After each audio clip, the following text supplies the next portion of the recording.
Los amores que duran toda una vida. Del libro Suicidios ejemplares, del autor Enrique Vilamatas.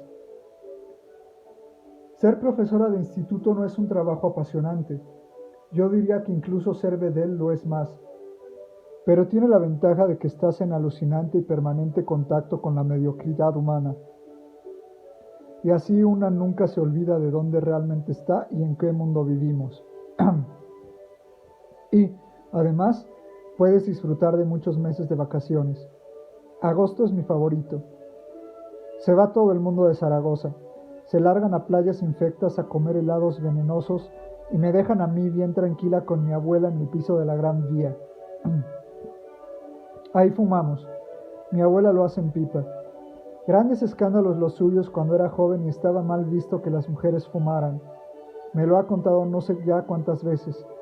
Cada año lo repite cuando llega agosto y nos quedamos las dos por fin solas en el piso y ella, muy acorde con su papel de abuela, se siente más o menos obligada a contarme historias. Y las cuenta no solo para sentirse abuela, sino para impedir que yo le cuente demasiadas historias inventadas. Cada agosto vivimos una simpática pero firme y permanente lucha por ver quién de las dos cuenta más historias a la otra. Las de mi abuela son todas siempre rigurosamente veraces. Cada año, cuando llega agosto, me repite la del lío enorme que ella armó en la playa de la Concha de San Sebastián, cuando apareció ataviada con una mantilla y sacando humo hasta por las orejas. Hay mucho humo, es natural, en la casa. Yo fumo cigarro tras cigarro y lanzo las colillas al viejo y entrañable ventilador que nada ventila el pobre. Aunque hoy no hace falta que lo haga, pues el día es casi frío y está muy nublado y no falta mucho para que empiece una buena tormenta. Lanzo los restos del vicio, las colillas bien apuradas como si nada, contra el ventilador que no ventila nada. Pero hoy no sé si es muy apropiado decir tanto la palabra nada. Estoy muy nerviosa y no puede decirse que no pase nada. Y encima la abuela me mira con infinita rabia. Estoy esperando, Ana María, a que me expliques por qué me has dejado sola estos 3 días, me dice, y se la ve realmente muy molesta conmigo. Todavía está mi maleta en el pasillo. Acabo de regresar de mi viaje de fin de semana a Cerler, el pueblo más alto del Pirineo aragonés. Mi abuela, que espera la inmediata explicación, me mira con severidad y traga humo. Yo estoy contenta. Yo estoy sentada en el sofá y fumo. Trato de calmarla cuando lo que debería hacer es, de entrada, calmarme a mí misma. Porque he vuelto deshecha, completamente destrozada, desesperada. Nada necesito más que poder contarle a la abuela lo que me ha pasado y, así, de paso, tratar de comprender yo algo de lo sucedido. Me encanta inventar historias, me encanta inventar historias, pero la que voy a contarle a la abuela, la que ahora necesito contarle, desgraciadamente ha sucedido de verdad. Y no sé muy bien por dónde empezar, ni tampoco sé si la abuela la va a creer. Si la resumo en 4 palabras, es decir, la pongo al corriente de la desgracia y basta, pueden ocurrir 2 cosas, o bien que no me crea e incluso se ría, lo cual aún puede dejarme más hundida y destrozada, o bien que me crea y tenga un ataque al corazón. Últimamente cualquier noticia triste a bocajarro la deja al borde del colapso, de modo que lo mejor será contárselo todo bien despacio y que ella misma, poco a poco, vaya intuyendo que la historia acaba mal. Ya te lo dije, abuela, Fernando me necesitaba. La expresión de la abuela es de fingida perplejidad, fingida porque sabe perfectamente de qué le hablo. La verdad es que la mataría. En estos momentos se merece la noticia triste a bocajarro, pero en fin, voy a evitar caer en eso. Me mira con rabia. Supongo que sospecha que, una vez más, le voy a alargar un buen cuento. He inventado siempre tantas historias. Cómo me gusta la del billete que voló, es mi preferida. Que es lógico que ahora ella se muestre escéptica ante lo que adivina que puede ser una nueva historia de las mías. Yo sigo fumando, trago mucho humo, y luego prosigo, a ciegas. Le digo, Fernando me invitó a su casa de Serler. Ya te conté que se sentía en una situación muy apurada y que me había pedido que por favor le echara una mano. Te lo dije ya, abuela. Tú sabes que Fernando es mi mejor amigo y yo no podía negarme. Te dije que solo serían 3 días y así ha sido. ¿Qué más quieres? Total, han sido solo 3 días, tal como te dije. ¿Te has sentido muy sola? La abuela no contesta, calla pero no otorga. Yo me atropello algo con las palabras y la introduzco en la historia del gran amor de Fernando con Beatriz. Él me necesitaba urgentemente a su lado, porque su gran amor, esa Beatriz de la que alguna vez te he hablado, subía a verle a Serler en compañía de su recién estrenado novio, y él, que cuando la invitó no sabía que ella acababa de hacerse como un nuevo novio, necesitaba a su mejor amiga, o sea, a mí, para compensar la, como te diría yo, enojosa presencia del nuevo novio inesperado y no invitado. ¿Está ya más clara la cosa? Estás muy nerviosa, dice la abuela. ¿Pero está o no más clara la cosa? No, dice, nada. Y en parte tiene razón. Me atropello al contar. Estoy muy nerviosa. Debería contarle las cosas de un modo más reposado y que ella pudiera entenderme mejor. Debería contarlas como lo hace ella, aunque la verdad es que la pobre tampoco es que las cuente de un modo demasiado ordenado. Además, se repite mucho. Una amiga me dijo que mi abuela solo tenía una historia y que por eso se repetía tanto. Si eso es verdad, yo supero a la abuela en historias porque como mínimo tengo dos. La del billete que voló, o la que tal vez se parece, a la que tal vez se parece mucho el resto de las historias que hasta ahora he inventado, y la de este fin de semana de Serler. Dios mío, tengo dos, pero la segunda hubiera preferido no tenerla. Y además creo que debería demorarme menos al contarla, porque está bien que vaya preparando a la abuela para la terrible noticia final, pero no creo que sea necesario que vaya tan despacio. Ya hace rato que debería haberla puesto más al corriente de la historia del gran amor de Fernando por Beatriz. Debería haberle dicho, un amor fuera de serie, o bien, un amor de los que no hay, un amor de verdad. Debería haberle dicho algo más acerca de esa pasión extrema de Fernando desde el día en que vio a Beatriz por primera vez y quedó fulminantemente enamorado. Hasta entonces él no se había fijado en ninguna otra mujer. Una cosa algo penosa si tenemos en cuenta que a mí ya me conocía, pero en fin, a mí siempre me vio como una amiga, y eso, por mucho que yo quiera y son infinitas las veces que lo desee, es algo que desgraciadamente ya no se puede cambiar. Le digo a la abuela, tal vez me entiendas mejor si te digo que Fernando ha permanecido fiel siempre a su primer amor. Desde que vio a Beatriz, y de eso pronto hará ya 10 años, se enamoró irremisiblemente de ella. Se dijo para sí mismo que nunca podría sustituir a Beatriz en su corazón, pero no le confesó su amor. Se quedó aguardando a que ella le correspondiera, y como eso no sucedió, poco a poco fue descubriendo las angustias y las delicias de los amores imposibles. Miro a la abuela y veo que me sigue mirando con rabia. Está claro que piensa que me lo estoy inventando todo. Estoy segura de que no tardará en decirme, una vez más, que soy una maníaca de la invención de historias. Pero yo siento que debo seguir. Le digo, yo creo que Fernando se enamoró deliberadamente de ese tipo de amor que nos hace pasarlo muy mal porque lo guardamos en secreto y nunca somos y estamos seguros de que nunca lo seremos correspondidos, lo cual en el fondo es todo un alivio, porque es terrible que te quieran. ¿Me vas entendiendo algo, abuela? No, nada, me dice. ¿Nada? Casi le grito. Estás muy nerviosa, Ana María. ¿Pero me entiendes un poco al menos? No, dice, nada. Bueno, en parte tiene razón. Tendría que dar menos rodeos y además hablar sin atropellarme en las palabras y sin estar todo el rato con el alma encogida. Cada vez está más cercana la tormenta. El viento mueve las cortinas de las ventanas. Me levanto y apago el ventilador. Enciendo otro cigarro. Miro a la abuela. Sigue enfadada y mirándome con total desconfianza. Le digo, ha sido un amor imposible, siempre lo fue, porque si algo estuvo claro desde el primer momento fue que jamás Beatriz iba a enamorarse de él. Yo no sé, pero siempre me he dicho que a lo mejor fue precisamente esa la causa por la que él se sintió tan seducido por ella, porque fue todo tan extraño en ese enamoramiento.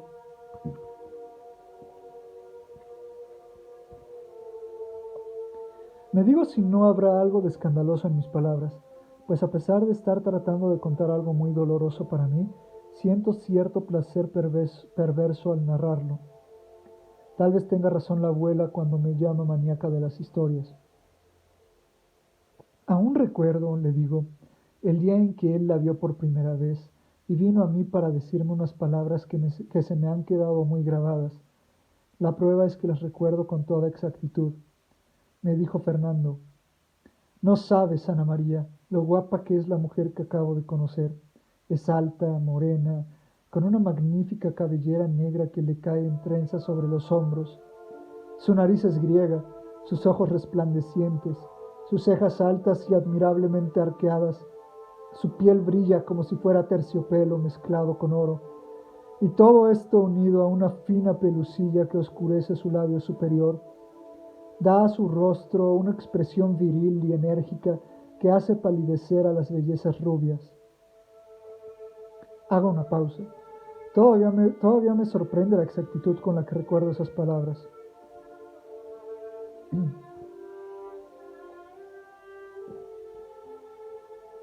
Luego añado, creo que alguien que es capaz de hablar así es que está muy pero que muy enamorado, ¿no te parece? ¿Una expresión viril has dicho? Pregunta mi abuela revelando que está más interesada de lo que parece en mis palabras. Sí, eso he dicho. ¿Y no será que ese Fernando amigo tuyo se enamoró en realidad del mismo? Pregunta extraña. No sé qué contestarle. Mi abuela está muy entretenida apartando el humo que sin querer le he enviado.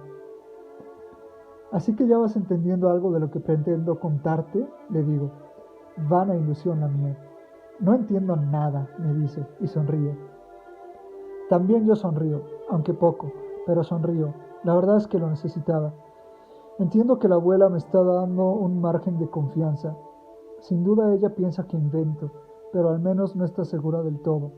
Procuro no volver a echarle más humo a la cara. Lo que quiero que entiendas, le digo, es que Fernando se encontró ni más ni menos con su ideal femenino, lo cual no es poco. Desde entonces Beatriz se convirtió en su pasión secreta, y ella nunca lo ha sabido, jamás se ha enterado de eso.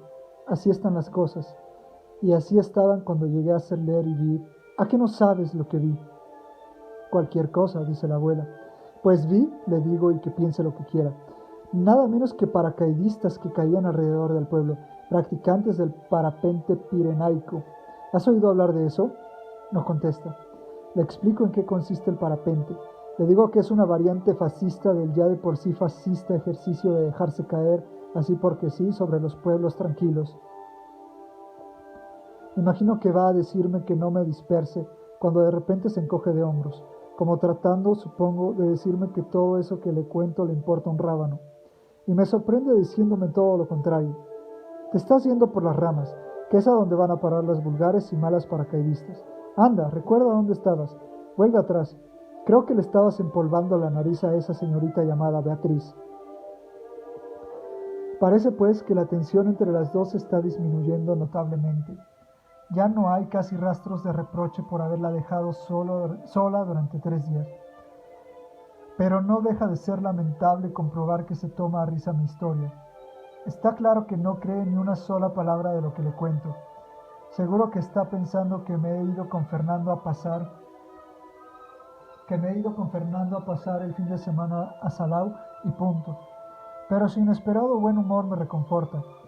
Me recuerda al de Fernando cuando llegué a Cerler y creyendo que le iba a encontrar muy inquieto cuando no desesperado, me sorprendió recibiéndome con una mueca muy alegre y distendida. ¿Qué sucede?, le pregunté yo a Fernando algo extrañada. Esperaba encontrarte con problemas y me recibes de un excelente buen humor. Al igual que ahora, había como una amenaza de tormenta en el ambiente. Debe ser, me contestó Fernando, que debe ser, me contestó Fernando, que este clima de altura me sienta bien. Yo aún no había entrado en la casa. Estábamos todavía en el portal.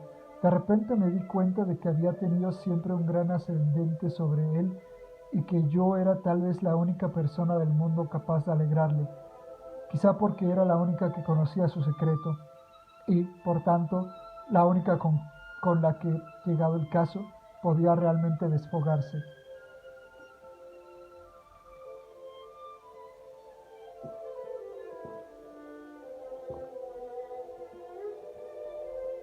Pasa, Ana María, me dijo. Pasa y verás qué divertido. En la salita está Beatriz con su flamante novio. Estoy seguro de que no te imaginas cómo es. Y a duras penas contuvo su risa. Pensé en un enano, en un travesti disfrazado de buzo, en un loco de pelo rojo, en un tenista con raqueta incluida, en un incendiario, en un hombre muy peludo, en un apuntador de teatro disfrazado de misionero, en un agente de bolsa y hasta en un monstruo con 3 ojos y 5 orejas en la espalda. Me moría ya de curiosidad cuando, al ir a entrar a en la salita, Fernando me susurró al oído: es un saharaui. Conociendo a los novios de Beatriz no era algo especialmente sorprendente y tampoco era algo que hiciera reír. Yo no le veía la gracia por ningún lado, pero Fernando sí se la veía. Y eso, después de todo, era mejor que lo contrario. Era preferible que aquello le pusiera de tan buen humor. Mejor así, me dije, porque si de algo él siempre había pecado, era de un excesivo, casi brutal dramatismo, siempre provocado por su incorregible tendencia a la desmesura. En todo exageraba, en su profunda aflicción, por ejemplo, por España, a la que veía hundida eternamente por nuestra congénita incompetencia en todo. Se avergonzaba tanto, por ejemplo, de nuestro pasado político, que a veces, llevado por su exageración sin límites, había llegado a sentirse el responsable único de todos los desmanes de nuestra historia, lo que le llevaba a convertirse, claro está, en el ser más apesadumbrado de la tierra. Su bisabuelo, abuelo y padre habían sido diplomáticos o militares, pero eso no justificaba lo desmesurado de su actitud en esas ocasiones. Fernando era uno de esos tristes que de tarde en tarde se sienten de pronto responsables de nuestro nefasto pasado y, claro está, se hunden como nadie. Su incorregible tendencia a la desmesura se reflejaba también en la cuestión del amor, pues qué otra cosa es amar desmesuradamente, sino amar con una extraña profundidad, silenciosamente, sin ser correspondido. En todo exageraba, y mientras me decía todo esto me pregunté si no sería que quienes aman de esta forma son siempre personas que piensan que el amor es lo esencial y ven en el sexo tan solo un accidente. Para mí Fernando estaba enamorado de la idea del amor y conocía, por tanto, la única fórmula para que éste dure toda una vida. La abuela interrumpe mis pensamientos. ¿Puedes saberse qué te pasa ahora?, me dice. ¿Se te ha tragado la tierra? Anda, recuerda dónde estabas. Le empolvabas la nariz a la señorita Beatriz, ¿te acuerdas? Se oye un fuerte trueno. Cada vez está más cerca la tormenta. Apago mi cigarro y enciendo otro. Le digo: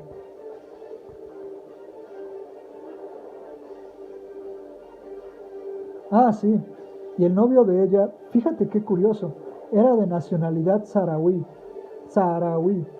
No me digas, dice la abuela con cierta sorna. No me crees, ¿verdad? No, dice. Me digo que da igual y continúo. Necesito continuar. Le cuento la cena entre los 4 en un restaurante del pueblo.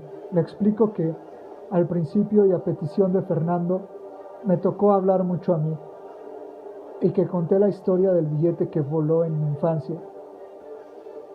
Recuerdo, les dije, una de las primeras noches de mi vida en una casa de campo muy pobre. La ventana estaba abierta y se avecinaba una gran tormenta. Soplaba el viento. Llegó un hombre con un papel y una cifra escrita en él. En cuanto mi madre y mi abuela le abrieron, entró al instante en la habitación a coger el dinero que había sobre la mesa. Pero tal vez porque la puerta abierta había creado una corriente, el viento que estaba afuera torneó de improviso por la habitación y robó literalmente el dinero que estaba sobre la mesa. Un billete de 1000 pesetas. Este billete era el alquiler. Lo robó y se lo llevó por la ventana hasta un bosque que estaba al otro lado del camino.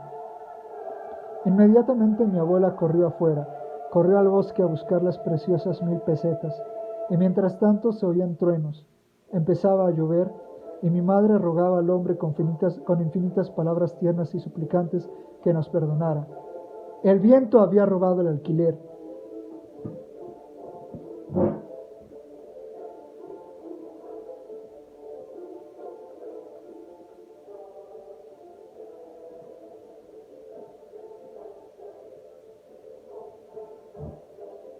Como era de suponer, mi abuela protesta enérgicamente. Me dice que esa historia, que ha oído ya 1000 veces y que me la he inventado, o la he leído y robado en alguna parte, es indignante, pues resulta vergonzoso que vaya contando por ahí algo que no es en absoluto cierto. Mira que decir que fuiste pobre en la infancia, hasta ahí podíamos llegar, me dice.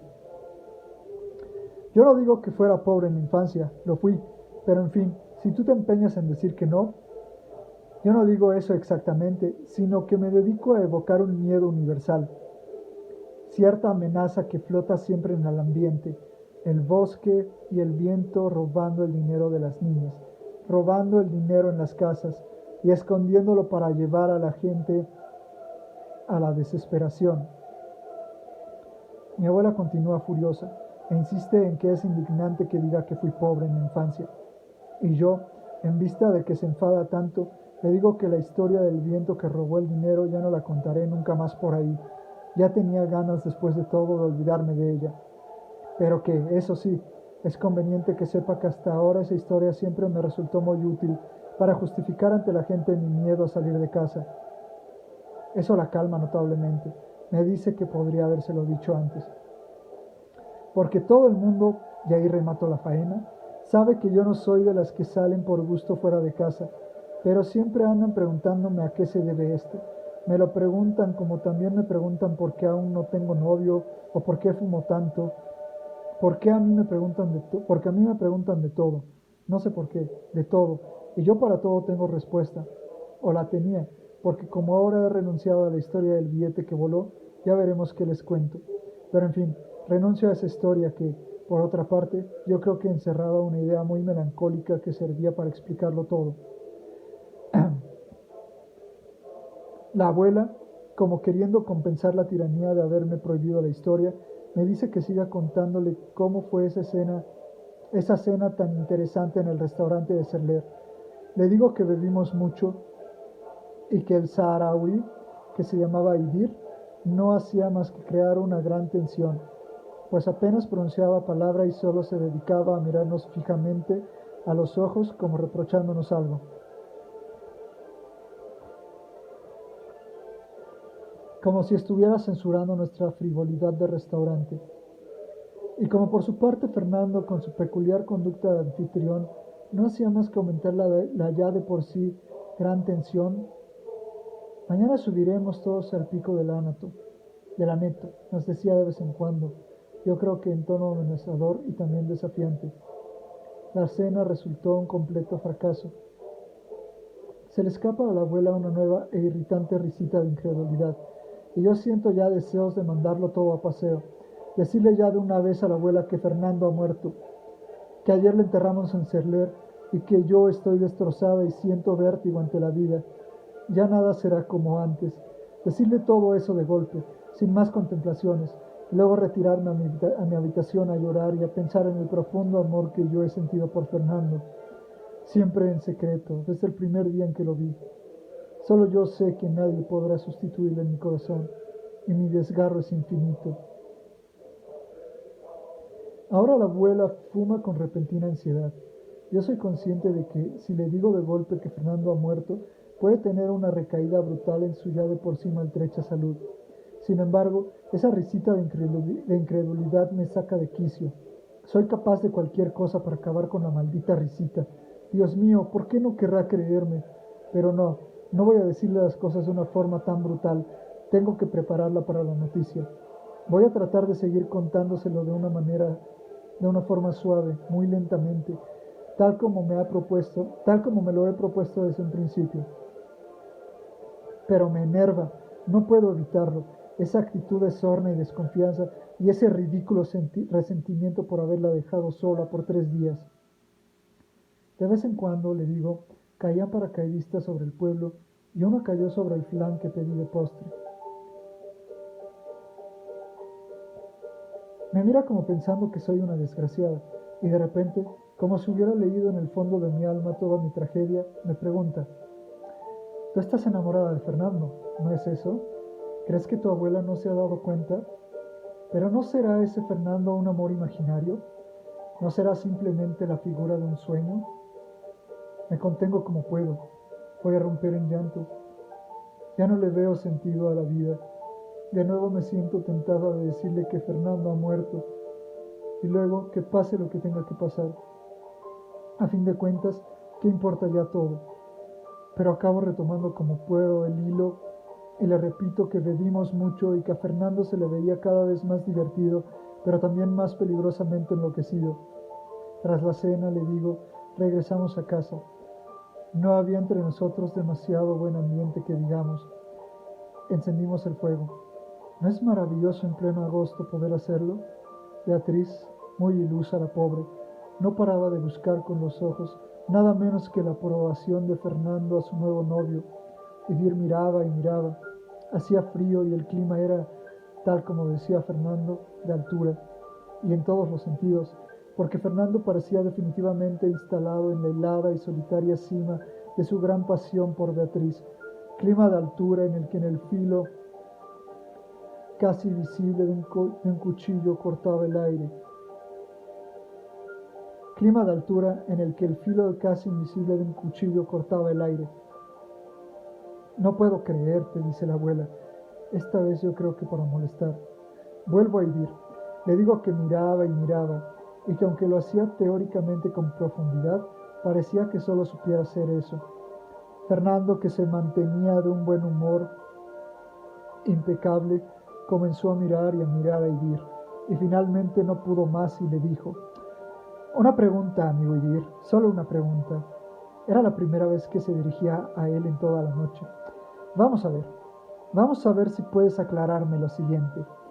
La pregunta es esta: ¿por qué razón debemos tener dos ojos si la visión es una y uno es el mundo? Y otra pregunta: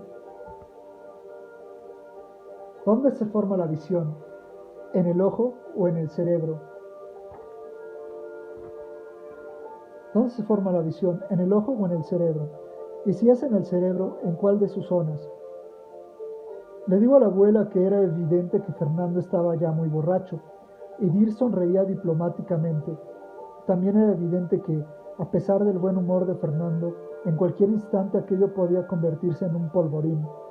Beatriz, con su despiste habitual, no lo advirtió, y eligió precisamente ese momento para anunciar que Idir y ella iban a casarse a final de mes. Idir lo confirmó y dijo que sería en el Pilar.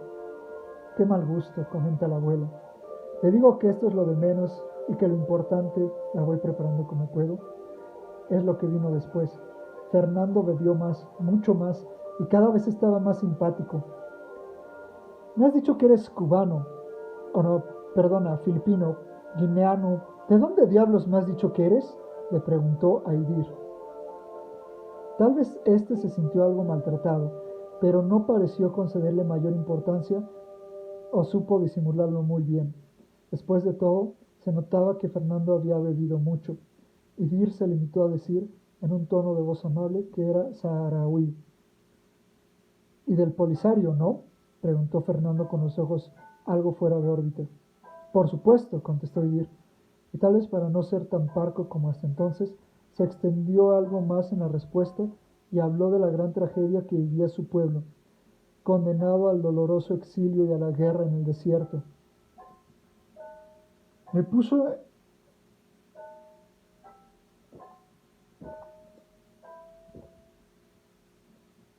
Le puso en bandeja a Fernando uno de sus temas predilectos, el del bochornoso pasado colonial español, pero a diferencia de otras ocasiones, inocentes diatribas contra Hernán Cortés y Pizarro, la batalla de Anual o los últimos de Filipinas, y tal vez porque había bebido desmesuradamente, el lamento por el pasado y presente político de España sonaba francamente duro y desgarrador. Noté en las palabras de Fernando una autenticidad mayor de la que estaba yo habituada, y percibí el reflejo de un dolor y un bochorno tan profundamente arraigados que me estremecí. Y Dir, que no acababa de comprender muy bien lo que pasaba, seguía cargando las tintas, posiblemente ya solo por cortesía y por no llevarle la contraria a su anfitrión, y no hacía más que enfatizar los errores de la administración colonial española, con lo cual creaba aún mayor caldo de cultivo para la excitación de Fernando, que, a medida que pasaban los minutos, iba asumiendo ya en su plena totalidad los errores políticos de sus antepasados. Cada dos por tres, Idir citaba el nefasto pacto tripartito que condenó a su país a la guerra, y cada vez que ocurría, Fernando se hundía aún más en su sofá, abrumado porque se sentía el único responsable de tanto error en el pasado, hasta que en un momento determinado perdió la brújula y comenzó a cargar también con los errores coloniales de Francia. ¡Qué días más bochornosos aquellos! Dijo, días pasados a las sombras de las palmeras, con rebaños de cabras ramoneando en los bordes de las pozas, y por encima de nosotros la noche luminosa del desierto.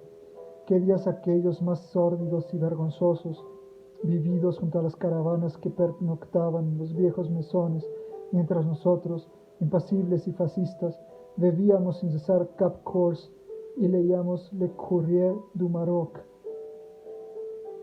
Idir se sintió en la obligación de advertirle que había desplazado su sentimiento de culpa hacia el país vecino, hacia Francia, y que ésta nada tenía que ver con lo que estaban hablando.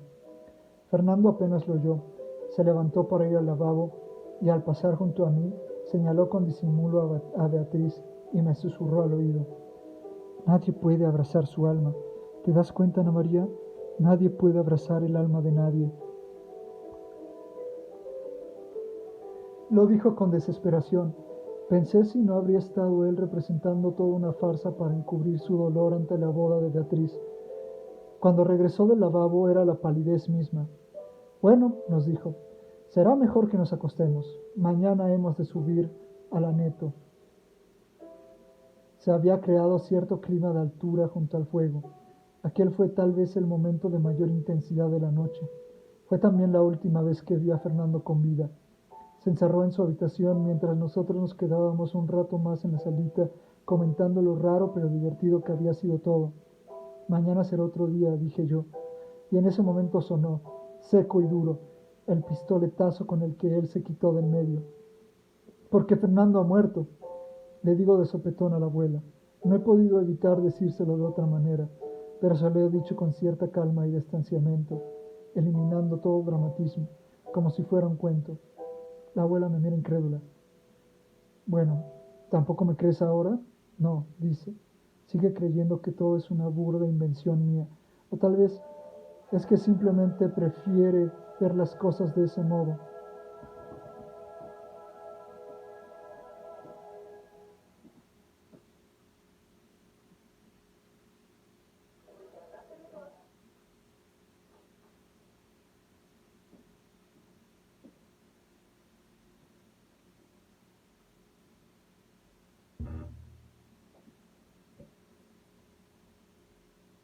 Mm, Perdón, continuamos. Nos quedamos en... Ajá. La abuela me mira incrédula. Bueno, ¿tampoco me crees ahora?